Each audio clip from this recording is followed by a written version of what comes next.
एक घन में घनमूल, घन का मतलब हो गया कि एक संख्या को 3 बार, जैसे वर्ग में तो 2 बार मल्टीप्लाई करते थे उसी को उसी संख्या से, इसमें क्या है जैसे माना 2 है, घन को घात 3 होती है, 2 की घात 3, इसका मतलब हो गया कि 2 इंटू 2 इंटू 2, 2 को 3 बार मल्टीप्लाई करना, 2 दूना 4, 4 दूना 8, तो 2 का घन कितना हो गया 8, 2 का घन कितना हो गया 8।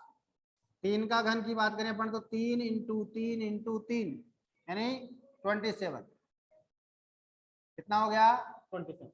तो यहाँ पर 8, 27 ये क्या कहलाएंगी, ये आपस में पूर्ण घन संख्याएं कहलाती हैं, पूर्ण घन संख्याएं या घन संख्या भी कहते हैं इसको, पूर्ण घन संख्याएं या घन संख्या भी इसको कहा जाता है। ठीक है, एक का घन 1 इंटू 1 इंटू 1 एक ही होगा, 2 का घन 8 हो गया, 3 का घन 27 हो गया, 4 का घन कितना हो गया 4 इंटू 4 इंटू 4 64, 5 का घन कितना हो गया 5 इंटू 5 इंटू 5 125, फिर 6 का घन कितना हो गया 6 इंटू 6 इंटू 6 कितना हो गया 216, 7 का घन 7 इंटू 7 इंटू 7 343, 8 का घन 8 8 कितना हो गया 512, 512 हो गए। फिर 9 का घन 9 इंटू 9 इंटू 9 729, और 10 का घन कितना हो गया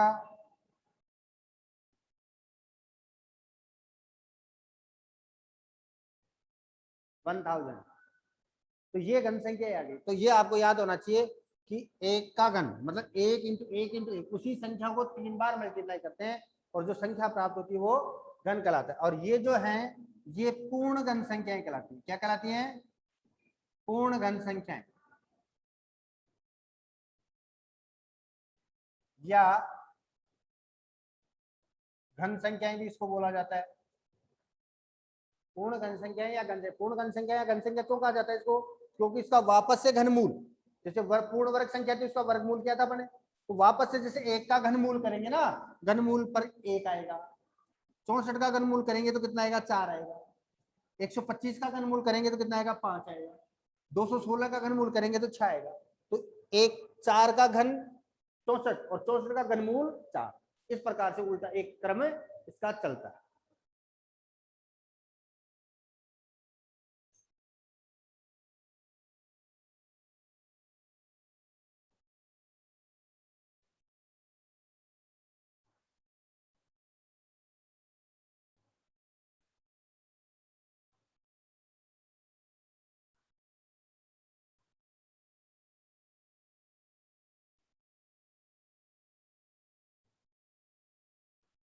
अब देखिए किसी भी पूर्ण घन संख्या का इकाई अंक,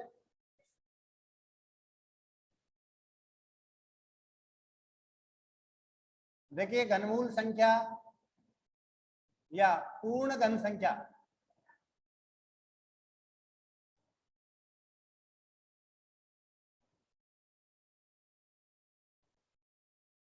पूर्ण घन संख्या का इकाई अंक, पूर्ण घन संख्या का इकाई अंक। तो देखिए पूर्ण घन संख्या का इकाई अंक किससे कहते हैं या कितना होता है, देखिए यदि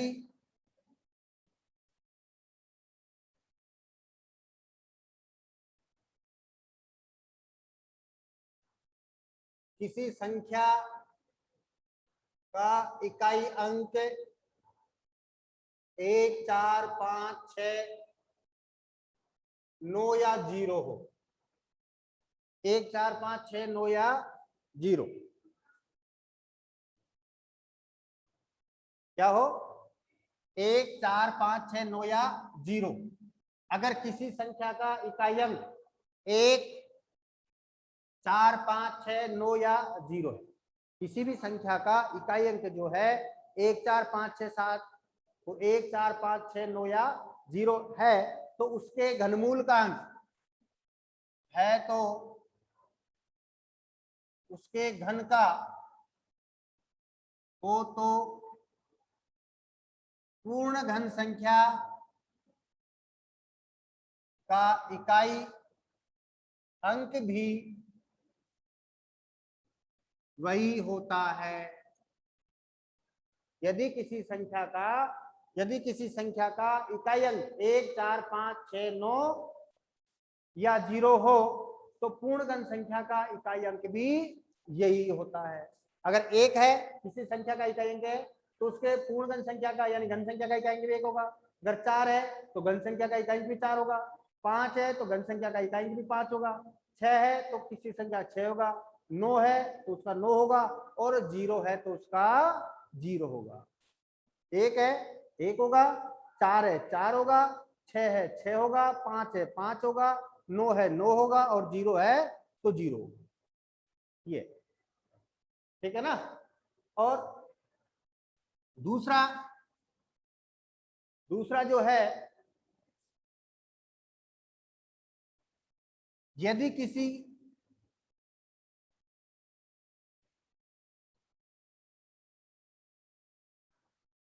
संख्या का इकाई अंक 2, 8 या 3, 7 हो तो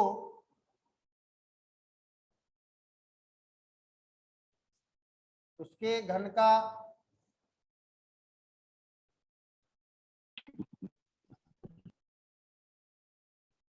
इकाई अंक उसका परम मित्र अंक होता है। तो उसके घन का परम मित्र अंक होता है। क्या कह रहा है ये कि यदि किसी संख्या का इकाई अंक 2, 8 या 3, 7 क्या हो 2, 8 या 3, 7 यदि है तो उसके इकाई अंक का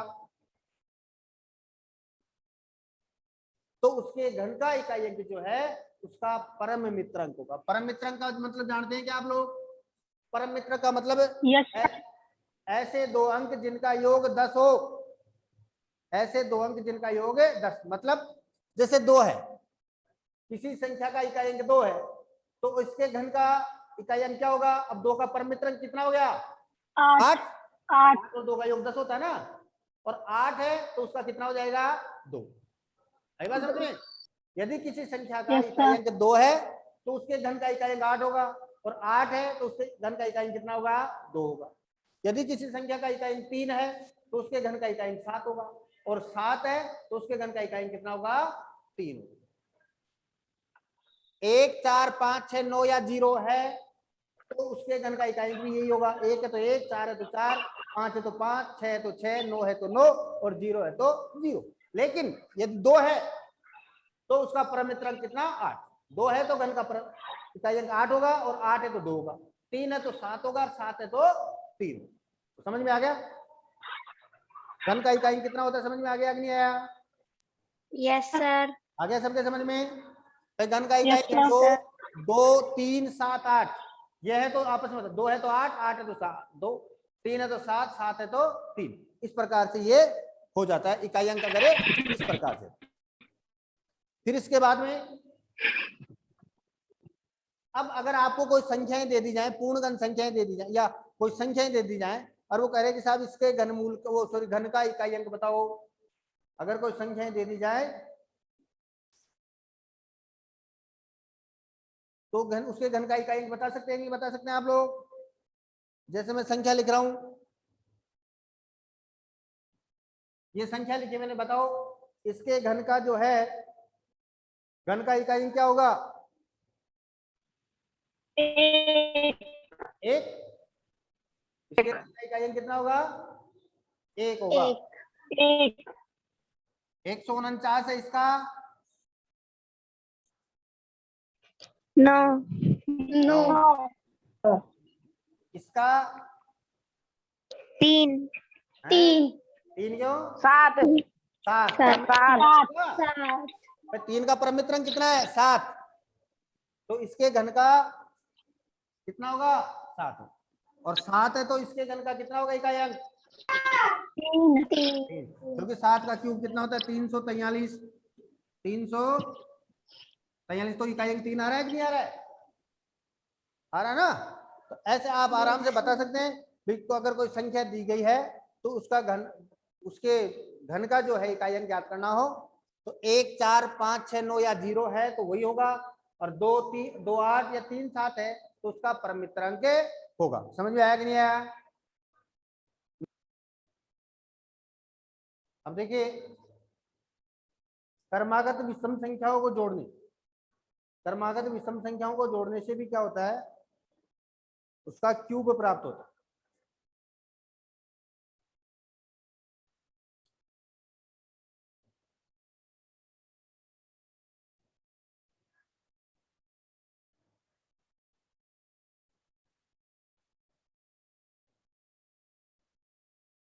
क्रमागत विषम संख्याओं को जोड़ना, जैसे 1, ठीक है, तो 1 तो क्या हो जाएगा 1 बराबर 1, और वो क्या होगा 1 का क्यूब। फिर अब 1 के बाद में विषम संख्या कौन सी आती है, 1 तो हो गया, 3, 1 में 1 रह गया, अब आगे कौन सी, अब 2 जोड़ेंगे, फिर 3 जोड़ेंगे, फिर 4 जोड़ेंगे, ऐसे जोड़े, अब 2 आगे कौन सी रहेगी 3 और 5, कौन सी 3, और 3 के आगे कौन सी संख्या है 5, कितना हो गया 8, 3 और 5 कितना हो गया 8, कितनी संख्याएं जोड़ी हमने 2 2, 2 2 का क्यूब हो गया। फिर अब 5 के बाद में कौन कौन सी संख्या आती है विषम संख्या 7 9 और 11, अब 3 जुड़ेगी 7 प्लस 9 प्लस 11 कितना हो गया 20 और 7 27, और 27 किसका 3 संख्या है तो 3 का क्यूब हो गया। फिर 11 के बाद में कौन सी संख्या आ गई 13 15 17 और 19, कितना हो गया 9 और 7 16, 5 21 और 3 24 का 4, 4 और 2 6 64, और 64 किसका क्यूब हो गया 4 का क्यूब। इसी प्रकार आगे, इससे आगे की 5 विषम संख्याएं जोड़ेंगे तो 5 का क्यूब हो जाएगा, जैसे 19 के बाद में 21 प्लस 23 प्लस 25 प्लस 27 प्लस 29, 1 2 3 4 5 9 7 16 21 24 1 25 हासिल की 2 2 2 4 2 6 2 8 2 10 और 2 12, 125, और 125 किसका होता है 5 का क्यूब। तो इस प्रकार से अगर क्रमागत विषम संख्याओं को जोड़ते चलेंगे और जो संख्या है कि जितनी विषम संख्याएं जोड़ रहे हैं वह उसी का क्यूब हो जाएगा। यहाँ पर 1 है तो 1 का क्यूब, या आगे की जस्ट क्रमागत 1 के बाद में क्रम से 3 और 5 ही आती है तो 2 जुड़ गई तो 2 का क्यूब, फिर 5 के बाद में 7 9 11 3 जुड़ेंगी 3 का क्यूब, फिर 13 15 17 19 4 का क्यूब, फिर 21 23 25 27 29 ये 5 हो गए तो 5 का क्यूब। इस प्रकार से अपन इसमें आगे संख्याएं जोड़ते जाते हैं और इसका घन निकालो।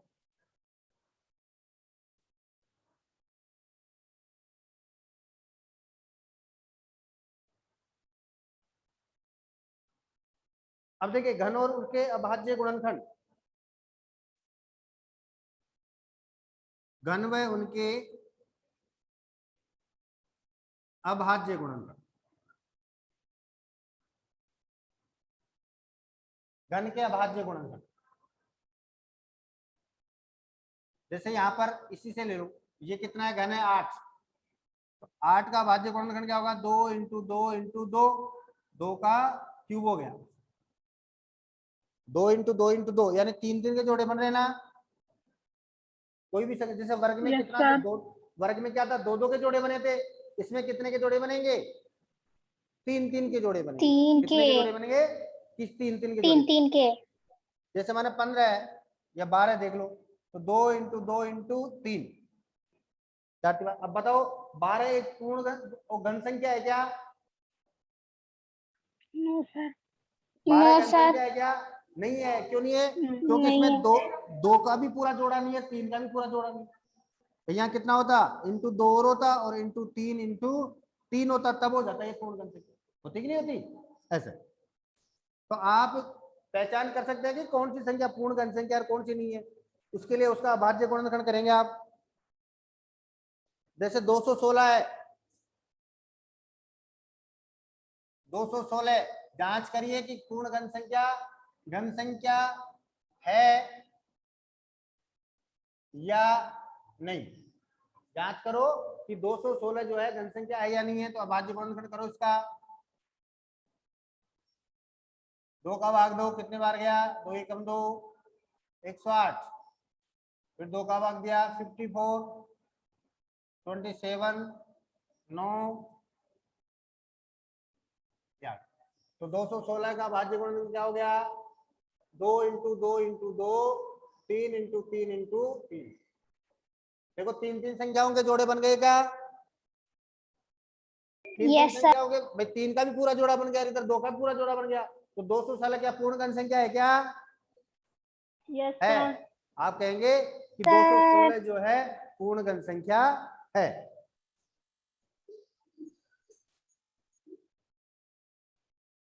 क्या 243 एक पूर्ण घन है? 243 एक पूर्ण घन है।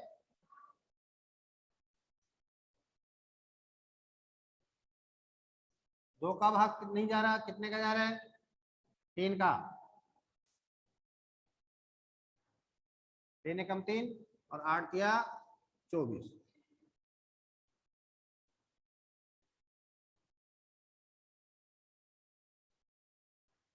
कितना आ गया इसमें? 3 इंटू 3, 3 इंटू 3 इंटू 3,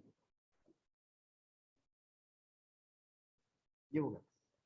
तो क्या ये पूर्ण घन संख्या है क्या? No sir. नहीं है। क्यों? क्योंकि एक 3 कम पड़ रहा है इसमें। क्या पड़ रहा है? एक 3 कम रहता है। ठीक है, तो आप लिखिए इसमें 3 3 का त्रिक बनाने पर या समूह बनाने पर 3 इंटू 3 शेष रहता है, अतः यह पूर्ण घन नहीं है। यह पूर्ण घन नहीं है। और अगर 3 का त्रिक या समूह बन जाता है तो आप कह देंगे कि ये पूर्ण घन है। कह सकते हैं नहीं कह सकते? अब इसके बाद में देखिए, अब इसमें आ जाए इसी प्रश्न में जैसे पूछ ले कि बताइए पूर्ण घन है या नहीं है, या फिर बताओ वह छोटी से छोटी संख्या जिसको इससे गुणा करने पर यह पूर्ण घन संख्या बन जाए। तो बताओ इसको किससे गुणा किया जाएगा पूर्ण घन संख्या बन जाए? 3 से। 3 से, क्योंकि समूह में इंटू और 3 कर दे तो 3 का जोड़ा बन गया ना? Yes sir. बन गया नहीं बन गया? और फिर पूर्ण घन संख्या हो जाएगी। तो कितने से कुछ गुणा कर दी इसको? 3 से। तो 243 इंटू 3, 3 3 9, 3 चौक 12, हासिल की 1, 3 दूनी 6 और 1 7, 729 हो गया। तो आप लिखेंगे इसको 3 से गुणा किया जाए, 3 से गुणा करने पर इसका त्रिक पूरा हो जाता है, 3 का समूह पूरा हो जाता है। अच्छा, 3 से गुणा करने पर 729 आ रहा है, तो ये पूर्ण घन संख्या बन जाती है।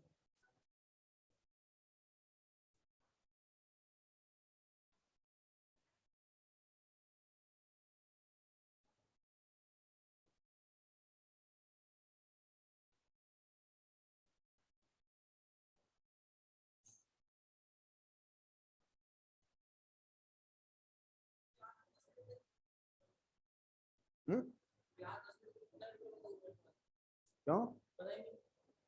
दोबारा जोड़ देते? चलो दोबारा चालू करो, स्टार्ट करो, कोई बात। उतार लिया बेटे इसको? Yes sir. जल्दी करो, जल्दी करो।